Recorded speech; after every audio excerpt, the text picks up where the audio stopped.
ક્યાં છે તું દાંડિયા કોણ છો? આ મારો બેસ્ટ ફ્રેન્ડ છે અને તું મારો બોયફ્રેન્ડ છો. આ તો આપણા બેને ગરબા રમવા જવાનું હતું તો આને કાં ભેગો લીધો? આ મોટા ભેગો લીધો નથી, હું આની ભેગો જ હોઉં છું દર વખતે. તારા ભેગી એકલી થોડી આને જવા દઉં. તેથી મેં તને ફરવા જવાનું કીધું, કાનું આવી મારા ભેગી. તેથી આને પગ દુખતા હતા, પગ દુખતા હોય ત્યારે ફરવા થોડું જવાય. તેથી હું આને જમવા લઈ ગયો હતો, હવે હું આને પૂછું ને તું શું વચ્ચે બોલે? કેમ કે હું આનો બેસ્ટ ફ્રેન્ડ છું. હા કાંઈ વાંધો નહીં, હાલો આપણે દાંડિયા રસ રમવા જવું છે, મોડું થાય હાલો.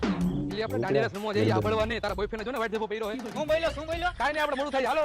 અરે આપ તો ગરબા રમવાની ફૂલ મોજ આવી ગયો. જો તો મારો મેકઅપ નથી થઈ ગયો. ના ના, એમને મત છે, કાંઈ વિખાણો નથી મેકઅપ હજી. અલે તું આનો મેકઅપ જોવા વાળો કોણ હે? પેલા ઘડિયા વડિયા મારે તને કહેવાનો, હું આનો બેસ્ટ ફ્રેન્ડ છું. અલે તું મારો મગજ નો ફેરવો, એક વાર તો મારી પાસે દાંડિયા નતા ને મને પાલટી પ્લોટમાં ગરવા નો દીધો અને તમે બે એકલા એકલા દાંડિયા રમ્યા 3 કલાક. આ તો ઘરેથી દાંડિયા લઈને આવાય અને આવા વાઈટ જબા પહેરીને ન આવાય. હાલો પગ પીઝા આવી ગયા, પીઝા ખાતા આવી. પીઝા ખાવા જાય આ વરી કેવો બેસ્ટ ફ્રેન્ડ હે, કેવી સેવાયું કરે, દરવાજા ખોલી દે.